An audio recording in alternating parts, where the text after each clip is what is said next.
So guys, என்னோடய சேனலுக்கு உங்களை அன்புடன் வரவேற்கிறேன். ஸோ இந்த வீடியோவில் என்ன பற்றி பார்க்க போகிறோம் அப்படின்னு பார்த்தோம்னா, இப்போ கேரளா கவர்மெண்ட்டே ரொம்பவே ஸ்ட்ரகிள் ஆகிட்டு இருக்க வயநாடை பற்றி தான் பார்க்க போகிறோம். வயநாட்டில் இனிமேல் லேண்ட்ஸ்லைட் நடந்துகிட்ருக்குது. கிட்டத்தட்ட ஒரு வாரம் ஆகியுமே வயநாட்டில் நிறைய மக்கள் இறந்துருக்குறாங்க இந்த லேண்ட்ஸ்லைட்னால். லேண்ட்ஸ்லைட் எதனால் ஆகுது அப்படின்னு பார்த்தோம்னா, மழை நிறைய லேண்டெல்லாம் சரிஞ்சு விழுந்தது. ஸோ நிறைய மக்கள் கேரளாவில் இருக்கவங்க எல்லாருமே இறந்து போயிருக்கிறாங்க.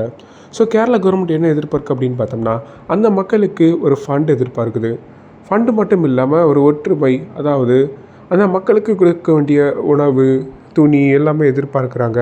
ஸோ எல்லாருமே நம்ம சைட்லேருந்து கண்டிப்பாக கொடுத்தாகணும். ஏன்னா மக்கள் எல்லாருமே ஒற்றுமையாக இருந்தால் தான் நம்ம நாடும் முன்னேறும். ஸோ எல்லாருமே கொடுத்து வயநாட்டுக்கு ஹெல்ப் பண்ணுங்கள்.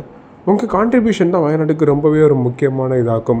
நிறைய பேரும் இறந்துருக்காங்க, நிறைய பேரும் அவங்க உயிரை விட்டு பிரிஞ்சு. நீங்கள் எல்லாமே நிறைய கதை கேட்டிருப்பீங்க. ஸோ ஒரு உமனை யானை காப்பாற்றின கதையெல்லாம் கேட்டுக்கிறீங்க. அதெல்லாம் உண்மையாக நடந்த கதையாக்கும். ஸோ எல்லாருமே கான்ட்ரிபியூட் பண்ணுங்கள் வயநாடுக்கு. வயநாட்டில் இன்னுமே நிறைய விஷயங்கள் நடந்திருக்குது, நம்ம எல்லாத்துக்குமே தெரியாமல் இருக்குது. ஸோ எல்லாருமே நியூஸ் பாருங்கள், வயநாட்டில் என்ன நடந்திருக்கு, வயநாட்டில் முடிஞ்சிச்சா அப்படின்னு. ஸோ சேவ் வயநாடு, அதாவது நிறைய கான்ட்ரிபியூட் பண்ணி வயநாட்டுக்கு கண்டிப்பாக உதவி பண்ணுங்கள். உங்கள் உதவி தான் நாளைக்கு பெரிய பலமாக இருக்க போகுது. சேவ் வயநாடு. நம்ம அடுத்த வீடியோவில் பார்க்கலாம்.